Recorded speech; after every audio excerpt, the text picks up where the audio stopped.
வணக்கம். மாணிக்கவாசகர் அருளிச் செய்திருக்கக்கூடிய மார்கழி 22ஆம் நாளிற்கான திருப்பள்ளி எழுச்சி 2வது பதிகம். இந்த பதிகத்திலே மணிவாசக பெருமான் இயற்கையோடு சூரியனோடு சிவபெருமானை ஒப்புமைப்படுத்தி அவனுடைய கருணை எத்தன்மையது என்பதை நமக்கு தெளிவுபடுத்துகின்றார். முதலில் பதிகத்தை பார்த்துவிட்டு வரலாம். அருணன் இந்திரன் திசை அணுகினன் இருள் போய் அகன்றது உதயம் நின் மலர்த்திரு முகத்தின் கருணையின் சூரியன் எழ எழ நயன கடிமலர் மலரமற்று அண்ணல் அங்கண்ணாம் திரள் நிறை அறுபதம் முரல்வன இவையோர் திருப்பெரும் துறை உரை சிவபெருமானே அருள்நிதி தரவரும் ஆனந்த மலையே அலைக்கடலே பள்ளி எழுந்தருளாயே என்பது மாணிக்கவாசகர் அருளிச் செய்திருக்கக்கூடிய திருப்பள்ளி எழுச்சி 2வது பதிகம். வரிக்கு வரியான விளக்கத்தை பார்க்கலாம். அருணன் இந்திரன் திசை அணுகினன் இருள் போய். சூரியனுடைய தேரோட்டியாக விளங்கக்கூடிய அருணன் இந்திர திசையாகிய கிழக்கே வந்து விட்டான். அதாவது சூரியன் மெல்ல மெல்ல உதிக்க ஆரம்பித்து விட்டது என்பதை இங்கே உணர்த்தி காட்டுகின்றார் மணிவாசகர்.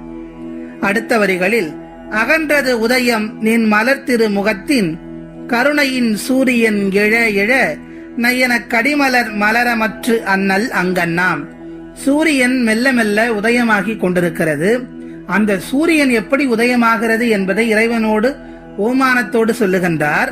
கோடி சூரிய பிரகாசமாக ஒளிரக்கூடிய எனது கருணை நிறைந்த அந்த திருமுகம் இருக்கிறதே, அந்த திருமுகத்தில் கருணை எழுவது போல் ஆதவனும் ஒளிபரப்ப தொடங்கிவிட்டான். இந்த சூரியனுடைய ஒளியால் புற இருள் எல்லாம் அகன்று விடுகிறது.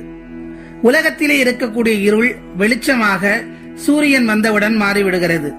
ஆனால் நம்முடைய அகத்திலே இருக்கக்கூடிய இருளை அகற்ற வேண்டும் என்றால் அது யாரால் முடியும்? சிவபெருமானுடைய திருவடி தரிசனம் மட்டுமே அளிக்கும் என்று மணிவாசகர் இங்கே சுட்டிக்காட்டுகின்றார். அப்படி சிவபெருமானுடைய முகத்திலே இருக்கக்கூடிய கருணை எழுவது போல் சூரியன் மெல்ல மெல்ல எழுந்து விட்டது. சூரியன் உதயமாகியவுடன் இயற்கையிலே என்ன மாற்றங்கள் நிகழ்கின்றன? அங்கே தாமரை மலர்கிறது. சூரியன் தான் தாமரையினுடைய அதிபதியாக விளங்குகின்றான். எனவே தாமரை மலர்வது என்பது சூரிய உதயத்திற்கு பின் நிகழ்கின்றது. அதை இங்கே குறிப்பிட்டு காட்டுகின்றார். அப்படி மலரக்கூடிய அந்த தாமரை சிவபெருமானுடைய அழகிய திருக்கண்களை போன்று இருக்கிறது என்று சொல்லுகின்றார்.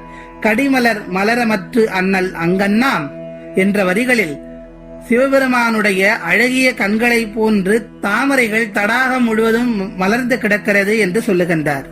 அடுத்த வரிகளில் திரள் நிறை அறுபதம் முரல்வன இவையோர் திருப்பெரும் துறை உரை சிவபெருமானே அருள்நிதி தரவரும் ஆனந்த மலையே அலைக்கடலே பள்ளி எழுந்தருளாயே. இப்படி சூரியன் உதயமாகிவிட்டது. தாமரைகள் எல்லாம் மலர்ந்து விட்டன. அப்படி தாமரை மலர்ந்து விட்ட போது அந்த தாமரையிலே இருக்கக்கூடிய தேனை குடிப்பதற்காக வண்டினங்கள் எல்லாம் எங்கிருந்தோ வந்து மொய்த்துக் கொண்டிருக்கின்றன. அவை எப்படி இருக்கிறது என்றால் 33 தேவர்களும் அமரர்களும் முனிவர்களும் யோகிகளும் அடியார்களும் பக்தர்களும் சிவபெருமானை நோக்கி அவனுடைய திருவடியை நோக்கி முக்தி அடைவதற்காக வந்து கொண்டிருக்கிறார்களே, அது போன்று அந்த வண்டினங்கள் வந்து கொண்டிருக்கிறது என்று இங்கே ஓமைப்படுத்தி காட்டுகின்றார்.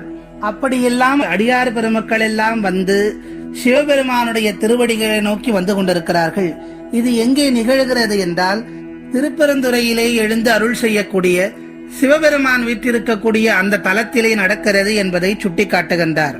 திருப்பெருந்துறை உரை சிவபெருமானே அருள்நிதி தரவரும் ஆனந்த மலையே.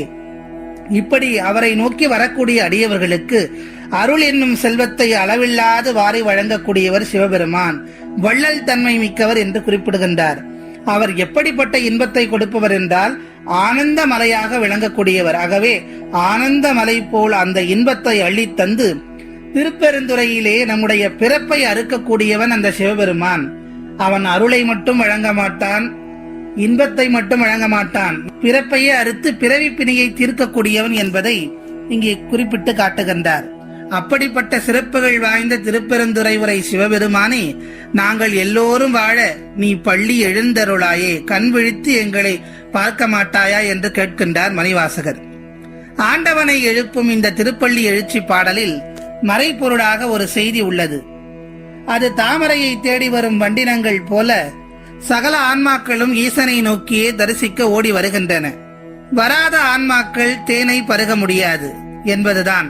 அது தாமரையை தேடி வரும் வண்டினங்கள் போல சகல ஆன்மாக்களும் ஈசனை நோக்கியே தரிசிக்க ஓடி வருகின்றன.